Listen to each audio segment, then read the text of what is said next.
शास्त्री जी, बहुत सारे हिंदू मुसलमान लड़के लड़कियां होंगे जिनमें जेन्युइन मोहब्बत होगी, जिनमें जेन्युइन स्नेह होगा, प्यार होगा, उस पर तो कोई आपत्ति नहीं। कोई झूठ बोले तो समझ आती है बात। ये जो प्रश्न उन्होंने किया वो लव जिहाद पे किया। लव जिहाद इस देश का एक प्रायोजित एक अभियान है।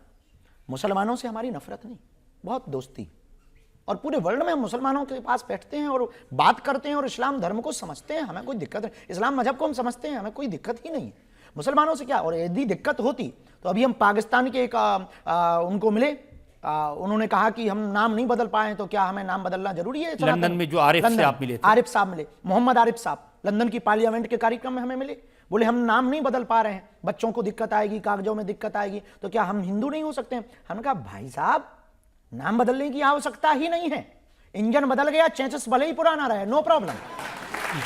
हाँ, हमें नाम से नहीं काम से मतलब है, क्योंकि हम विचारों वाले आदमी हैं, सदविचार वाले आदमी हैं, वसुदेव कुटुंबकम वाले आदमी हैं। हम इस देश को आजाद कराने में मुसलमानों का भी सहयोग है, ईसाइयों का भी सहयोग है। लेकिन इंप्रेशन ये मिलता है कि जैसे आप मुसलमानों के खिलाफ हैं और नफरत फैलाते हैं, उनके बारे में आप बहुत कुछ उल्टा सीधा। बिल्कुल भी नहीं उल्टा सीधा, ये प्रायोजित प्रोपोगंडा बनाया गया। मुसलमानों के ही कुछ लोगों ने हमको अपना दुश्मन माना है। सच ये है, जितना हम उनका हित चाहते, किसी का नहीं चाहते, हम मुसलमानों का हित चाहते। तुम कायदे में रहो तो फायदे में रहो।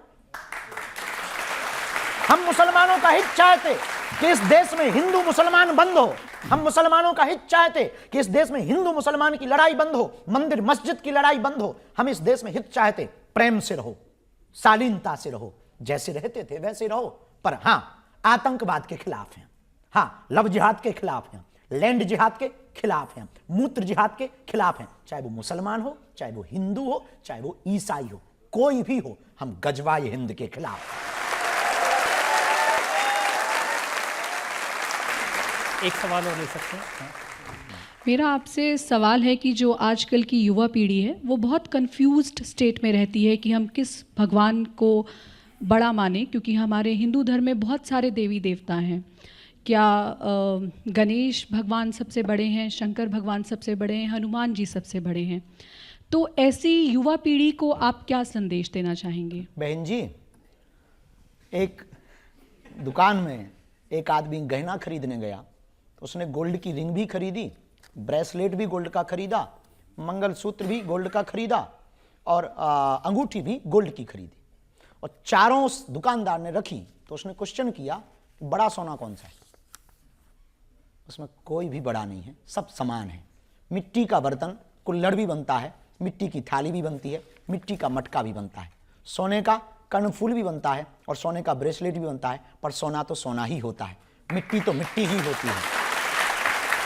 वैसे ही आप चाहे कृष्ण की पूजा करो, भगवान राम की पूजा करो, श्री राधा रानी जी की पूजा करो, या फिर आप हनुमान जी की पूजा करो, या शिव की पूजा करो, बरगद की किसी भी टहनी पर चढ़ना प्रारंभ कर दो, पहुंचोगे तो बरगद पर ही। ऐसे ही किसी भी परमात्मा को पकड़ लो, पहुंचोगे परमात्मा।